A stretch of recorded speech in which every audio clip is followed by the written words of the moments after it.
In 1996, Lucasfilm launched a multimedia project centered around Star Wars. At the time, this was quite exciting because this was really the first new Star Wars material we'd seen in a very, very long time. The period between the release of Return of the Jedi and the early 1990s is something of a wilderness period for Star Wars fans.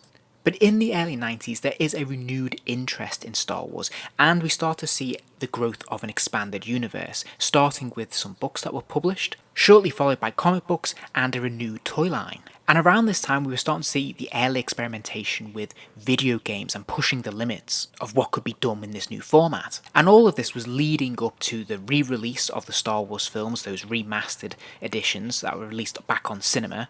And of course, ultimately, this would lead into the release of Episode 1 and a whole new era of Star Wars. And Shadows of the Empire predated some of this, and so was acting as a bit of a test to see what the audience appetite was, and testing these different multimedia streams to see whether this was still a really hot franchise. And because this was established as canon and set between Empire Strikes Back and Return of the Jedi, they were able to create a certain amount of buzz around this property, and it was quite exciting because it felt like genuine new Star Wars. It was given a novel with this absolutely gorgeous cover which was painted by Drew Struzan, a proper cinematic artist. It had its own comic book series, a hugely popular computer game, and even its own soundtrack. And of course, it spawned its own toy line. In fact, the only thing missing from this is a centralizing piece, something like a film. And today I'm going to be taking a look at one of the centerpieces of this line, which was of course the Outrider.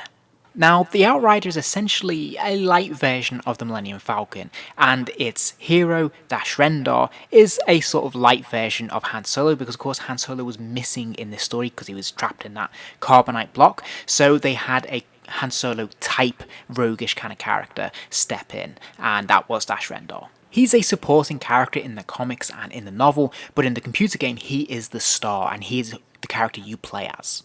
I had many hours playing this game, so I have great affection for this character and for this ship. Now, the packaging is pretty much the standard branding that we'd see on Kenner Star Wars figures and toys at this time. There's a Star Wars logo with Darth Vader's head in the top left corner. There's the sort of purple lightsaber beam behind the image of the actual toy itself. And of course we can see special Shadows of the Empire branding on there as well. Now, this is just a photo image, but it is mocked up to show the vehicle in flight, which is really cool. So it looks very action-packed and exciting. And although the branding was very simple for its time, I actually think it was really effective. And I remember being very excited by this packaging. And I love that the Shadows of the Empire line actually had that purple lightsaber, because at that point we'd never seen a purple lightsaber, so this seemed kind of new and fresh, and perfectly appropriate to have a brand new distinctive line within the usual Star Wars line. And I think it's a really neat touch having the laser beams and the blaster fire coming out of the gun turrets there. I think it's quite cool, it's exciting and evocative. The reverse of the packaging shows it docked and highlights some of its key features, whilst there's a little bit of bio at the bottom left corner there, whilst to the right of it we can see the other figures in the Shadows of the Empire line. So we can see Prince Shizor, we can see Chewbacca in his bounty hunter disguise, and of course we can see Rendar there as well. And here we can see the Outrider out of its packaging. And as you can tell, you can definitely see the influences of the Millennium Falcon in this, but it is still distinctively its own beast, which is quite nice. It's got its own personality, which is really cool, whilst evoking the imagery of the Millennium Falcon. So it's got that disc shape, but it actually has, you know, the extra arm and the end there, which is quite cool, and of course its extra features make it very distinctive and very different. So I think they've hit that balance of doing something new, whilst harking back to something familiar and fun.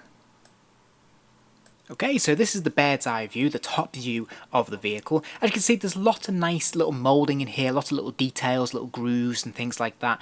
As was standard at the time, most of the detail comes from stickers that could be applied to give it a little bit more colour, a bit more interest, and they're strategically placed to make it interesting enough without overloading it. I think it could have done with a bit more because it still looks a little bit bland without more colour, but that said, I think it is quite effective and looks quite good, and it's amazing to think that after all these years, those stickers have still stayed in place quite nicely. Here we have the reverse, so we can see what the underneath looks like. You'll notice there's two sets of gun turrets on the top and the bottom, and they are a swivel, so you can swivel them at 360 degrees. And it also has these landing legs, there's 4 of them in total. And they fold out nice and easily from within the mould of the ship itself. And it balances perfectly, of course, because there are 4 of them.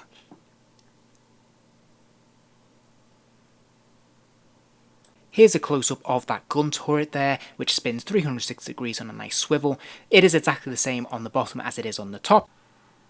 And this replicates quite nicely what we see in the computer game, the idea of all guns blazing from various different ports. So I think they've captured that really well, and it's quite a fun element. Again, we can see on the end of the gun arm, that spins 360 degrees, goes right the way around, and yeah, it looks pretty decent. Now, the cockpit is a separate piece, but it's quite a nice feature that it actually hinges up to reveal a seat where we can actually place Dash Rendar in the cockpit. The cockpit is just about big enough to squeeze Dash in there. His seat is a little bit small, and it's a little bit of a squeeze to get him in, but it works okay. There's not much in the way of interior decoration, but one of the cool features is that it does actually rotate, so you can put Dash in the cockpit and then he will spin around, which I really, really like this.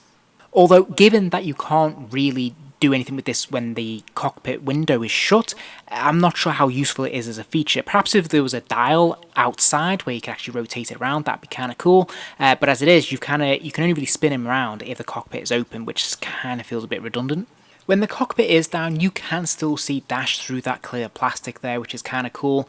But the visibility is pretty poor. You can only really see his legs and maybe part of his torso, because I think the seat is just a little bit too far back.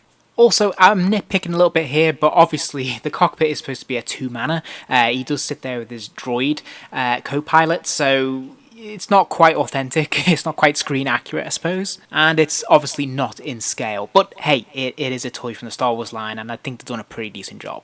Now, I suppose the main action feature of this vehicle is the fact that it does come apart, so we can slide away the rear and the front of the vehicle, and the central turret spins around. So we get this really cool, unique kind of effect, this sort of mid-fighter effect. And again, this replicates what we see in the game, and it looks really, really cool. And this is where it sort of comes into its own, really, as its own vehicle, has its own identity. And I think this looks fantastic. Again, there's some strategic stickers placed on here, which make it a lot more colourful and make it a lot more interesting visually. And I think this, when you see it assembled like this, I think this is a pretty cool design, and I think, what a fantastic toy. I really, really like this. It certainly feels quite imaginative and quite dynamic, and it's nice that in terms of its functionality, there's very little resistance for doing this, and it feels very solid. There's no danger of anything snapping off or falling apart. It works perfectly as designed, so I really like this. I think it's really, really cool. That said, I do have a couple of criticisms with this vehicle, and I kind of feel like it's missing something, and part of that I think would be the sound effects and maybe some light up effects as well. If we think about other vehicles that are being produced at the time, the Millennium Falcon, for example, the AT-AT Walker, or even the X-Wing, they all had at least sound effects and some lights in certain cases. And sadly, the Outrider doesn't have any of that. And I think if you look at the reverse of the vehicle, we definitely see an opportunity here, because there's that clear plastic on what looks like the exhaust, I suppose, where I think that could have lit up, and that would have been really exciting. It could have been a nice bright red or a blue or something like that. Ideally, if there'd been a button to make some sounds as well, go into hyperspace or blaster fire, this would have really come alive and been a lot more exciting. Now, I thought I should take this opportunity to have a quick look at Dash himself. I really, really like this figure. He's one of my absolute favourites from this line. As I said, I was an avid fan at the time, and there was something extra special about Dash in my affections when I was growing up. Purely, I imagine, coming from the video game, really. But I've always really liked this figure. I think his design is really, really cool. I like the pose that he's in as well. It lends itself to being a bit more action-orientated, and he just looks really, really cool, I think he's got a really good look.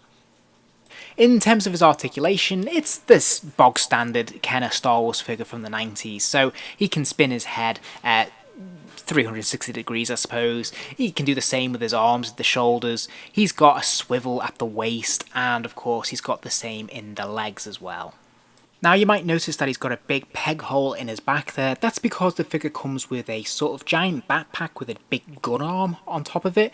The backpack I recognise because he does use a jetpack in the computer game. I'm not quite sure what that weapon is meant to be. And here's a close-up of him so we can see some of the detailing there. As you can see, the paint apps are quite nicely applied. He's got the little details of the buckle there, which is really cool. And overall, like I said, I really really like this design. I think the sculpt is really cool and really fun, and yeah, I think they've done a nice job. I think design is really interesting. Obviously, we see a lot of shoulder pads there, and shoulder pads were really big in the early 90s. If we look at, say, 90s comic books, the authors, say Rob Liefeld, for example, shoulder pads were a big deal. So I think we can see a little bit of an influence of Cable on him here. But these are actually noticeably smaller than they appear in the game, which is kind of interesting. And, well, there you have it. There is Dash Rendar and his Outrider from the Shadows of the Empire line. It was a very short-lived line. It only had the one series, and of course they didn't really do any major follow-ups apart from maybe a comic book series. So it was a one-shot event, but really cool and quite memorable. I have very strong memories of this event, and I'm really very fond of it, even now. And I think this toy line was really cool. Like I said, I think it would be nice if they could have added some, some lights and sound effects to this Outrider, but otherwise I think they've done a really nice job with this. And yeah, if you do like this line, then this is definitely going to be the centerpiece of it, because I think the Outrider is pretty cool. I hope you enjoyed the vid. If you did, please do give it a like, and remember to subscribe, as I will be posting more videos soon.